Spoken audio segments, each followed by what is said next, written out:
Hello students, I am a science teacher. Today I am explaining a chapter about force, work and energy. In this chapter you will learn force, effect of force, type of forces, work, machine and energy.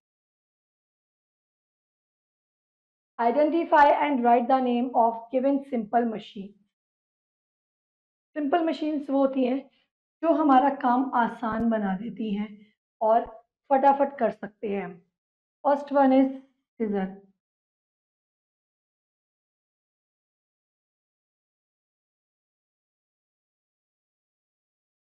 Seesaw.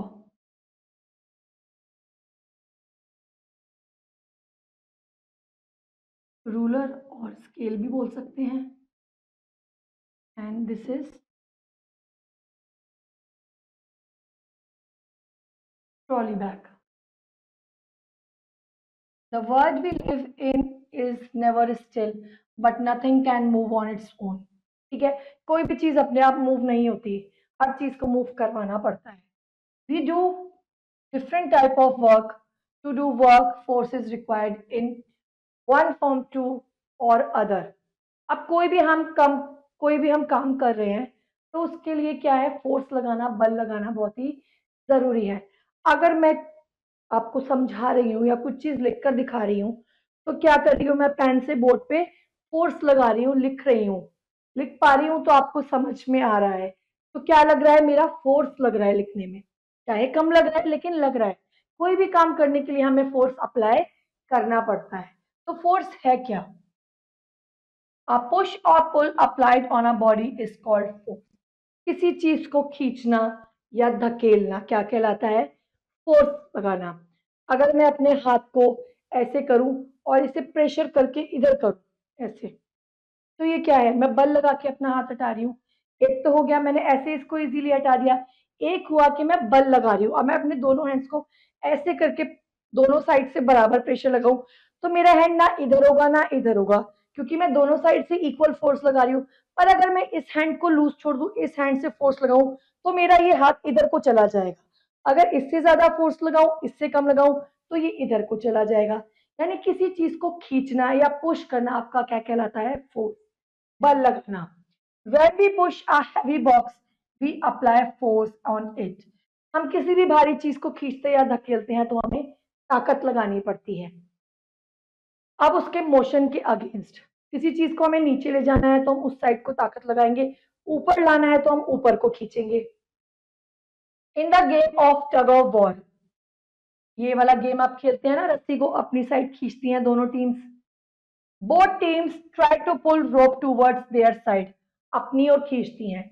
They apply force to pull the rope, ये क्या कर रहे हैं, force लगा रहे हैं अपनी ओर खींचने के लिए, पुल करने के लिए। Affect of force, force can change direction of moving object, moving object का डायरेक्शन चेंज कर देता है। A cricket player applies force to change the direction of ball for playing a shot.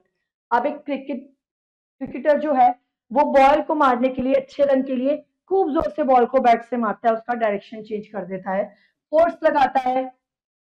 Force can be applied to moving object to change the direction of movement, दिशा ही बदल दी। Ball सामने से आ रही थी, उसने जोर से मारा, चौका या छक्का लगा और बॉल का डायरेक्शन बदल गया। Force can move an object, when we push a table we apply force on it. अब आप एक मेज को खिसका रहे हैं उसकी जगह से तो भी फोर्स लगा रहे हैं। अगर आपका फोर्स सफिशिएंट नहीं होगा तो टेबल नहीं खिसकेगा। यानी कोई भारी चीज है तो उसको खिसकाने के लिए फोर्स ज्यादा लगाना पड़ेगा, हल्की चीज को आप आसानी से इधर या उधर कर लेंगे। The force of wind moves the branches of tree, अब जब हल्की ठंडी हवा चलती है तो पेड़ों की टहनियां हिलने लगती हैं। क्यों? क्योंकि उनपे क्या होता है, हवा का फोर्स लग रहा होता है। फ्लोटिंग वाटर मूव बोट, अब पानी में जो बोट चलती है उस पर भी बल लग रहा है हवा का, तो वो आगे बढ़ रही है। अब bullet pools a cart because force, अब जो हमारी बैलें हैं वो क्या कर रही हैं, बैलगाड़ी को खींच रही हैं, उस पर फोर्स लगा रही हैं आगे ले जाने के लिए। If we kick a football, the force of a kick moves the football. अब हम बॉल को खेल रहे हैं, किसी भी तरह की बॉल से खेल रहे हैं, फुटबॉल हो बास्केटबॉल हो। अब हम बास्केटबॉल के लिए हम हाथों से फोर्स लगाते हैं, फुटबॉल के लिए हम पैर से फोर्स लगाते हैं। तभी तो वो अपना डायरेक्शन चेंज करेगी या आगे बढ़ेगी। Force can change the shape of object when we press the ball its shape changes. अब देखिए फोर्स जो है वो शेप को भी चेंज कर देती है। अगर हम किसी प्लास्टिक की बॉल को या रबड़ की बॉल को कस के दबाए तो वो पिचक जाएगी, शेप चेंज हो जाएगी। Force can stop a moving object when we catch a moving ball it stop. अब हम कोई टॉय कार ले लें, उसे हम लुढ़का रहे हैं, थोड़ी टाइम तक तो वो आगे जाएगी पर वो वहां जाके रुक जाएगी अपने आप। और कुछ चीजें ऐसी होती हैं जो कॉन्टिन्यूसली चलती हैं, जिनको रोकने के लिए अभी हमें फोर्स अप्लाई करना पड़ता है। Types of forces, there are different type of forces. Forces जो है वो अलग अलग तरह की होती हैं। Mechanical force, muscular force, buoyant force, gravitational force और frictional force. Let us learn about this some. First one is mechanical force. It is the force exerted by machine. Mechanical force वो होता है जो मशीन्स के through लगाया जाता है। For example a crane is lifting a damage car. ठीक है, अब एक क्रेन से आप इजीली एक कार को उठा पा रहे हैं। नॉर्मली आप क्या कार को उठा पाएंगे? नहीं। अब एक क्रेन ने आके हमारे वर्क को इजी कर दिया, आसान बना दिया, इजीली कार को उठा दिया, है ना। अब आया muscular force. It is the force muscular use to push और pull the object. Muscular force यानी हमारे शरीर की ताकत लग रही, जैसे जिम में जाके हम वेट लिफ्टिंग करते हैं। For example when I lift a bag we use our muscle. किसी चीज को उठाना हो, पानी से भरे हुए ग्लास को उठाना हो, अपने स्कूल बैग को उठाना हो, ट्रॉली बैग को उठाना हो, अपने किसी भी ऑब्जेक्ट को उठाना हो, वो अगर हम अपने आप उठा रहे हैं तो वो हमारा मस्कुलर फोर्स लग रहा है। फिर आता है beyond force. If we push an empty glass, a piece of wood on water, it feels an upward force and water pushes upward. It is called buoyant force of water. अब क्या आपने किया? पानी का एक ग्लास लिया, उसमें पानी भरा और उसमें एक लकड़ी का टुकड़ा डाल दिया। अब आप देखेंगे लकड़ी का टुकड़ा पानी में डूबेगा नहीं, उसमें ऊपर फ्लोट करेगा। अब आप इसको फिंगर से नीचे की ओर दबाइए तो आप एक फोर्स महसूस करेंगे कि आप इसको नीचे दबा रहे हैं लेकिन पानी इसको ऊपर की ओर वापस भेज रहा है। जो नीचे से फोर्स इस पे अप्लाई लग हो रहा है उसे हम बियॉन्ड फोर्स बोलते हैं। फिर आता है हमारा ग्रेविटेशनल फोर्स यानी गुरुत्वाकर्षण। It is the force exert by earth, जो पृथ्वी अपनी ओर चीजें खींचती है। It pulls things toward the centre of earth. पृथ्वी जो चीज अपनी ओर खींचती है उसे हम ग्रेविटेशनल फोर्स बोलते हैं। अगर मैं इस फैन को अभी छोड़ दूं तो पृथ्वी से अपनी ओर खींचेगी, वो क्या होगा? ग्रेविटेशनल फोर्स होगा। यानी कोई भी चीज गिरेगी वो नीचे ही जाएगी। For example if we throw a ball in air, हवा को मैं ऊपर उछालू, लास्ट में वो नीचे ही आएगी। It slow down, stop and fall on the ground. Fruit from trees, जितने भी पेड़ों के फल हैं वो नीचे ही गिरते हैं। ऐसा तो नहीं है कि उड़ के ऊपर चले जाते हैं, नहीं। ड्यू टू ग्रेविटेशनल फोर्स सारी चीजें नीचे ही आती हैं। The amount of force depends upon the mass of the object. अब चीजें कितनी जल्दी जमीन पे आएंगी वो उनके किस पे? वजन पे डिपेंड करता है। भारी चीजें जल्दी से ढप करके नीचे गिर जाएंगी और लाइट चीजें होंगी तो वो आराम से धीरे धीरे नीचे आएंगी। The amount of gravitational pull is called weight. The earth is very big magnet. जो हमारी पृथ्वी है वो एक तरह की बहुत बड़ी चुंबक है।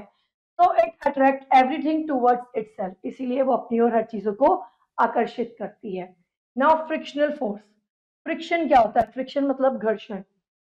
If the force that exists when two surfaces come in contact, friction तब लगता है जब दो चीजें आपस में एक दूसरे के इंटरकनेक्ट कनेक्शन में आती हैं। It is force that slow down a moving body. किसी चलती हुई चीज को रोक देना हमारा क्या कहलाता है? फ्रिक्शन या घर्षण। Consider example, take a cart with wheel, place it on a smooth surface and give it push. After covering some distance, it slow down and then stop its own. अब आप क्या करें? एक पहिए की कोई भी गाड़ी लीजिए, वो छोड़ दीजिए, थोड़ा टाइम बाद जाकर वो क्या होगी? वो रुक जाएगी। अब वो रुकेगी क्यों? घर्षण की वजह से, फ्रिक्शन की वजह से। Because some kind of force acts on its and slow down. कोई तरह का उस पर बल लगेगा और उसको रोक देगा, वो हमारा फ्रिक्शन है। This is the force of friction. Friction occurs when the toy cart come in contact with the surface of floor. अब वो कार्ट तभी रुकेगी जब वो सरफेस के कांटेक्ट में आएगी। जब आप उसको जमीन पे धकेलेंगे तभी तो वो आगे जाके रुकेगी। ये आपकी फ्रिक्शनल फोर्स हो गई। एक कार को धक्का लगा रहे हैं, एक आदमी और एक कार, दो चीजें कांटेक्ट में आ गई ना। Now activity, push a heavy object on a rough surface. अब एक भारी चीज को किसी रफ सरफेस या खुरदुरी जमीन पर करिए। The push the same object on smooth. अब एक को आप स्मूथ सरफेस पे, उसी चीज को, सेम चीज को एक बार रफ सरफेस पे पुश करिए और एक बार स्मूथ सरफेस पे। In which condition do you apply more force. अब आपने ज्यादा बल किस पे लगाया, उस पर जहां पे सरफेस रफ है। रफ सरफेस पे जो फोर्स है ज्यादा लगाना पड़ता है comparatively smooth surface. Smooth surface पे आपकी जो चीजें है वो इजीली धकेली जा सकती हैं। The friction is less on smooth surface as compare to rough surface. अब जहां आपकी उबड़ खाबड़ जगह होगी वहां क्या होगा, चीज को धकेलने के लिए ज्यादा फ्रिक्शन लगेगा, लेकिन अगर स्मूथ होगी तो वहां फ्रिक्शन कम हो जाएगा स्मूथ सरफेस पे। In general, smooth surface like glass or ice causes less friction, while rough surface like carpet produce more friction. In our daily life, it is not possible to certain activities in the absence of friction. अगर friction नहीं होगा तो हम अपनी daily life की कुछ चीजें imagine नहीं कर सकते। फिर आता है हमारा वर्क यानी काम। When force acts on a body to move it certain distance, work is set to be done. अगर आप किसी चीज पर फोर्स अप्लाई कर रहे हैं सर्टेन टाइम तक, अब मैं जैसे लिखूं कोई चीज, एक चैप्टर कंप्लीट करना है तो मैं एक सर्टेन टाइम तक लिखूंगी उसे पूरा करने के लिए। Work is done when you lift a bag. अब आपने बैग उठाना है, आपने उसको उठा लिया, आपका काम कंप्लीट हो गया। आपने एक चेयर को पुश किया, फुटबॉल को किक किया, आपका काम खत्म हो गया। However, when a change object does not move, even apply force, no work is said to be done. अगर आप अपना काम ही नहीं करेंगे तो वो काम खत्म नहीं होगा। For example, when a force applied to push a wall, no work is set to be done. अब आप एक दीवार को धक्का मारे, क्या दीवार अपनी जगह से हट जाएगी? नहीं, तो वहां पर कोई काम नहीं हुआ। लेकिन अगर मैं इस पेन से लिख रही हूं तो वो काम हो रहा है, ठीक है। अगर ये पेन ऐसे ही पड़ा रहे तो कोई काम नहीं हो रहा। तो काम करने के लिए आपको उस पर फोर्स अप्लाई करना पड़ेगा। The work done by an object can be calculated for the following formula. अब आपने कितना काम किया उसको आप कैसे कैलकुलेट करेंगे? Work done is equal to force, जितना आपने उस पर बल लगाया है और जितनी आपने दूरी तय करी है उसको क्या करेंगे, आपस में मल्टीप्लाई कर देंगे। आपने कितना काम किया है उसको निकालने के लिए फोर्स जितना आपने उस पर बल लगाया है गुणा जितनी आपने दूरी तय करी है। अब आती है हमारी सिंपल मशीन्स। मशीन्स या सिंपल मशीन, कुछ भी बोल लीजिए, मशीन का मतलब ही वही है, वो चीजें जो हमारा काम आसान कर सके और हम कम टाइम में कर सके। A machine is a tool that makes our work easier. Machine reduce the effort required to do the work. काम को आसान करता है, हमारी ताकत कम लगती है। With the help of machine, we can do work which would otherwise be impossible. Pulley, wheel and axle, screwdriver, bicycle, ये सब क्या है हमारे सिंपल मशीन्स के एग्जाम्पल। स्क्रू ड्राइवर ये हमारे पेचकस हैं अलग अलग शेप और साइजेस के, ये हमारा पेच खोलने बंद करने में बहुत आसानी होती है। Types of machine. Machine are two types, simple and complex. Simple machine and complex machine. First one is simple machine. Simple machine help us change the direction of force. These are very simpler with few or no moving parts. Some example of simple machines are hammer, हथौड़ा, bottle opener, कैंची, कुल्हाड़ी और हमारा liver. ये सब क्या है? Simple machine है जो हमारा काम आसान कर देती है। अब आती है complex machine. Complex machine are combination of different type of simple machine. For example car, refrigerator, washing machine, bicycle. अब ये सब क्या है? हमारे कॉम्प्लेक्स मशीन के एग्जाम्पल है। ना एनर्जी यानी ऊर्जा। Energy is the ability to do work. किसी भी काम को करने के लिए जो हमारी ताकत लगती है उसको हम एनर्जी बोलते हैं या ऊर्जा बोलते हैं। Energy is needed for everything you do. कोई भी काम करने के लिए आपको एनर्जी की जरूरत होती है, चाहे वो हंसना हो, खाना हो, पढ़ना हो, लिखना हो, कुछ भी हो, हर चीज के लिए आपको एनर्जी चाहिए ही चाहिए। Now source of energy, water and wind energy. We also get energy from water and wind. पानी से और हवा से हमें एनर्जी मिलती है। This energy is mainly use to generate electricity. इनका इस्तेमाल किस लिए किया जाता है? बिजली को बनाने के लिए। Solar energy. Sun is the main source of energy on earth. अब एक सन की एनर्जी ऐसी है जो कभी ना खत्म होने वाली एनर्जी है, जो हमें लगातार मिलती जा रही है। The energy that we get from sun is called solar energy. और सन से जो हमें एनर्जी मिलती है उसे हम सोलर एनर्जी बोलते हैं। ग्रीन प्लांट जो है सनलाइट की प्रेजेंस में अपना खाना खुद बनाते हैं, इसे हम केमिकल एनर्जी बोलते हैं। ग्रीन प्लांट्स जो है वो कन्वर्ट करते हैं सोलर एनर्जी को केमिकल एनर्जी में। We also get heat and light from the sun. अब सन से हमें हीट और लाइट भी मिलता है। अब देखिए ये सोलर कुकर है जिसे धूप में रख के इस पे आप खाना बना सकते हैं। ये सोलर हीटर है, इससे आपके पैनल्स हीट हो जाते हैं और आपको वार्म मिलता है। It is not that work is done when ever force is applied. अगर आप किसी चीज पर फोर्स अप्लाई नहीं करेंगे, बल नहीं लगाएंगे, तो आपका काम पूरा नहीं होगा। Work is done only when an object move on applying force. आपका काम तभी पूरा होगा जब आप उस पर कोई फोर्स अप्लाई करेंगे, या तो उसे पुश करेंगे या उसे पुल करेंगे। अब आती है electrical energy. Electrical energy is obtained from generator, dynamos, chemical reaction in cells and batteries. Electrical energy हो गई यानी बिजली वाली, केमिकल एनर्जी जो हमारे सेल वगैरह होते हैं, बैटरीज होती हैं, ये सब क्या हो गई electrical energy. It is produce as thermal power station and hydel power projects that use the force of running water. अब ये लोग क्या करते हैं, इन्होंने बड़े बड़े पावर प्रोजेक्ट बना रखे हैं जो क्या होते हैं डैम के किनारे पर होते हैं, जिससे क्या होता है हमारा चलते हुए पानी से बिजली बनाई जाती है। Solar panels and atomic power plants also have been developed to produce electrical energy। अब हमारे एटॉमिक पावर प्लांट भी बन गए हैं, है ना, उनसे भी क्या बनाई जाती है, बिजली बनाई जाती है। Electrical energy is use to produce light to run different machine. अब जब हमारे पास इलेक्ट्रिकल एनर्जी होगी, बिजली होगी, तभी तो हम अपनी मशीनों को आसानी से चला पाएंगे। अगर हमारे पास बिजली नहीं होगी, लाइट ही नहीं होगी, तो हमारी मशीन काम करना बंद कर देगी। Now atomic energy. An atom is the smallest particle of matter. Atom जो होता है मैटर का सबसे छोटा कण होता है। Atomic energy comes from the splitting of atom. Atomic energy कब मिलती है, जब जो हमारे एटम्स है वो छोटे छोटे कणों में टूट जाती है। Atomic energy should be used for Mankind. अब एटॉमिक एनर्जी का इस्तेमाल सिर्फ मानवता की भलाई के लिए होना चाहिए। For example atomic energy is use to producing electricity. बिजली बनाने के लिए होना चाहिए। Weapons like atom bombs which can kill lakh of people. अगर हम एटॉमिक एनर्जी का यूज एटम बम बनाने के लिए करेंगे तो हम एक ही समय पे कई सारे लोगों को मार सकते हैं, लेकिन उसका ये इस्तेमाल गलत है। हमें एटॉमिक एनर्जी का इस्तेमाल अच्छे कामों के लिए करना चाहिए। Have also been made and used. अब आप एटॉमिक एनर्जी यूज कर रहे हैं तो उसे अच्छे कामों में ही इस्तेमाल करिए। Now geothermal energy. The hot interior of the earth is another important source of energy. This is energy called geothermal energy। यानी वो एनर्जी जो हमारी पृथ्वी के अंदर, या बोल सकते हैं सेंटर ऑफ द अर्थ है, वो क्या है हमारी जियोथर्मल एनर्जी, जो हमारी पृथ्वी के अंदर एक सेंटर पे स्टोर रहती है। ये भी एक इंपॉर्टेंट सोर्स ऑफ एनर्जी है। Now energy for fuels.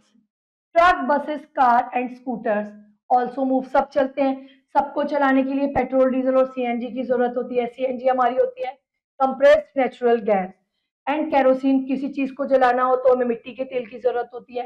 ये सब क्या है चीजें जो हमारे व्हीकल्स को एनर्जी देती है चलने के लिए। Fuels are material that are burn. Fuel जब जलता है तो उससे हीट और पावर प्रोड्यूस होती है, जिससे कि हमारे वाहन चलते हैं। Now your chapter is completed. Now keywords. Complex. Made of many different things or parts that are connected. Dynamo, a device for turning mechanical energy into electrical energy. Machine, a tool that is used to make work easy. Energy, the ability to do work. Now quick recap. Force is a push or pull that acts on an object. Force can move an object, stop a moving object, change the speed and direction of moving object, and change the shape of object. When force acts on a body to move, it is certain substance, work is said to be done. Work is equal to force applied on object and distance. A machine is a device or tool makes our work easier, faster and more convenient. Energy is the ability to do work. Energy can be changed from one form to another. Now practice time. Stick right to the correct option. Dash is the force of try. Stop moving object. Friction. A pull or push is force. Dash is the ability to do work. Energy. A bottle opener is an example of lever. A screwdriver is an inclined plane. Now, question B, filling in the blanks. Dash is needed. Force is needed to move an object. Energy is the dash to do work. Ability.